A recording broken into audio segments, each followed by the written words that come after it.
If you watched part 1 and you're still here, that tells me something really important about you. It tells me that you're ready to stop making excuses and start making changes. You're done tolerating chaos and you're ready to create the family life you actually want and deserve. So that's good, because what I'm about to share with you will only work if you're truly committed to doing things differently. I'm Debbie Page, a mom of 3 and a grandmother of 9, a nurse and a lactation consultant, and I've worked with hundreds of families. And here's the good news, that once you stop making excuses and start taking responsibility, you get your power back. And when you admit that your inconsistencies, your inconsistent boundaries are creating disrespectful children, you can start enforcing boundaries consistently. And when you acknowledge that your lack of clear systems is creating household chaos, you can start building systems that actually work. And when you recognize that your scattered priorities are creating overwhelm, you can start focusing on what truly matters. And I've seen mothers transform their entire family dynamic in a matter of weeks once they stopped making excuses and started making changes. And here's exactly how you're going to do it. Step 1, pick one area that you've been making excuses instead of taking responsibility. And maybe it's bedtime. Maybe it's those bedtime battles. Maybe it's morning chaos. Maybe it's children who won't do their chores without constant reminder. And don't try to fix everything at once. I want you to choose one specific area that's been driving you crazy and commit to transforming it this week. Step 2, stop asking, why won't my children cooperate? And start asking, what am I doing that's teaching them that they don't have to? This question changes everything because it puts that power back in your hands. And if bedtime is a battle every night, ask yourself what you're doing that's teaching your children that bedtime is negotiable. Are you giving them 5 more minutes every night? Are you maybe feeling like you have to lie down with them even though you don't want to? Are you letting them get up for water and bathroom one more time and one more hug? And each of these actions, it just teaches them that bedtime isn't really bedtime. It's the beginning of a negotiation. Step 3, create one clear, non-negotiable boundary and enforce it no matter what. And let's stick with the bedtime example. Your new rule might be lights out at 8 o'clock, and it means lights out at 8 o'clock. No getting up, no talking, no exceptions. And the first few nights will be hard. And your children will test this boundary because they're used to you giving in. They will cry, they will complain, they'll whine, they'll try every manipulation tactic they know. This isn't a sign that your boundary isn't working, it's a sign that your boundary is working. And remember, you've got to be the leader. Your children are now learning that you mean what you say. Step 4, be prepared for the extinction burst. When you start enforcing boundaries and consistently, your children's behavior will often get worse before it gets better. And this is called an extinction burst. And it's completely normal. So think about it this way. Let's say you're used to going to a vending machine and putting in quarters, and then you get your drink or your snack, whatever you're wanting. Sometimes it gives you a snack, sometimes it doesn't, but mostly it does. And so you just keep putting in the quarters thinking you're going to get something. But then what if the machine just completely stopped giving you snacks altogether? You might push the buttons harder. You might shake the machine. You might even kick it. You may scream. Your children will do the same thing when you stop giving in to their demands. They'll escalate their behavior to try to get you to go back to the old pattern. And most mothers give up right here. They think, this isn't working, my child is getting worse. But this escalation is actually proof that your boundary is working. So stay consistent. The behavior will improve. It truly will, once they truly believe that you mean what you say.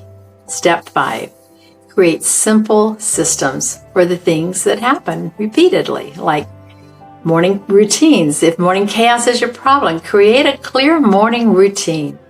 Something that everybody knows. Write it down where everybody can see it so everybody knows what they're supposed to be doing in the morning to get ready. And practice it with your children until it becomes automatic. I see that in my grandchildren. It just has become automatic. If toy cleanup is your issue, create a simple system. Every toy has a specific place, set a timer for 5-10 minutes, and everyone cleans until the timer goes off. And don't just hope your children will figure it out. Don't assume they know what you're talking about or what you want, but create clear, simple systems and teach them explicitly. Step 6, focus on what you can control. You cannot control your children's initial reactions to your new boundaries. You cannot control their attitudes or their emotions, but you can control your consistency and you can control your follow-through. You can control whether you stick to your boundaries or cave when things get difficult. Focus all your energy on what you can actually control. And step 7, celebrate progress, not perfection, because we're not looking for perfection. That's not the goal.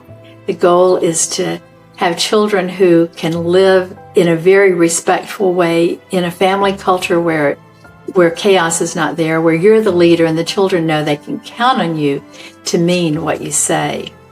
Some days will be better than others. Some days you'll want to give up and just scream, and that's very normal. But what really matters is that you keep moving forward. And let me share what happened with the family that I shared about last week, the mother I told you about. Once she stopped making excuses and started creating clear rules and systems, her entire home transformed. It wasn't easy. It wasn't overnight.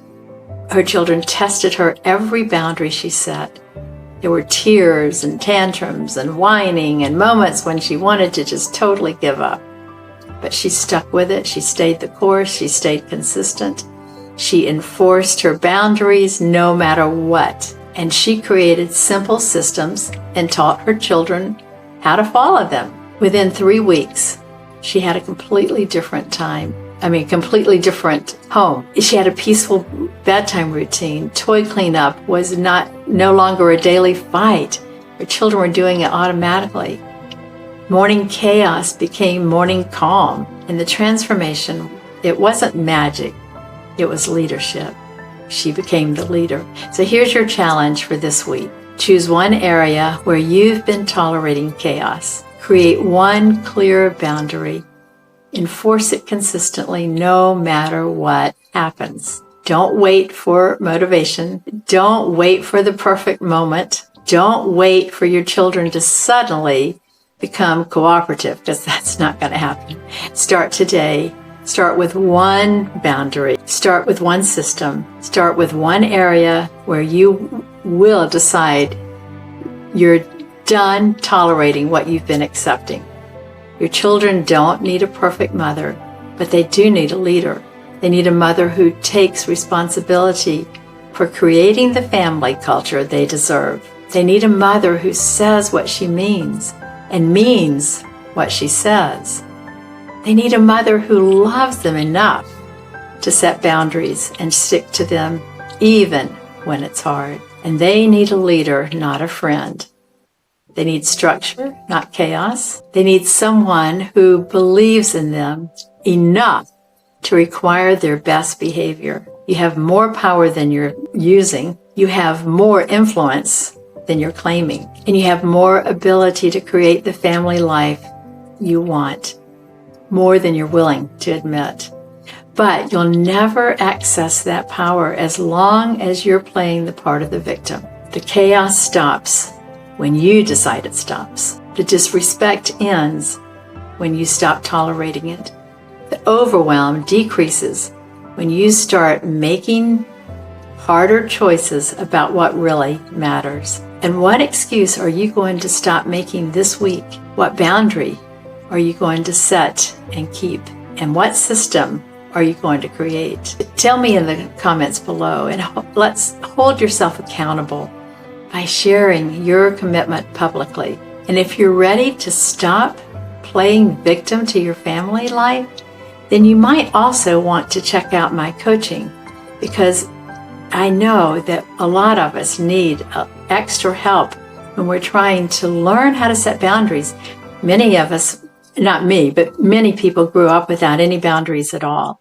That makes it really hard for you to understand boundaries and to know how to set them. If you're interested in working with me one-on-one, click that button down below. We'll get you started with the one-on-one coaching with me. So I hope that you have a blessed week. Set that boundary, stop making excuses, and celebrate your mama moments.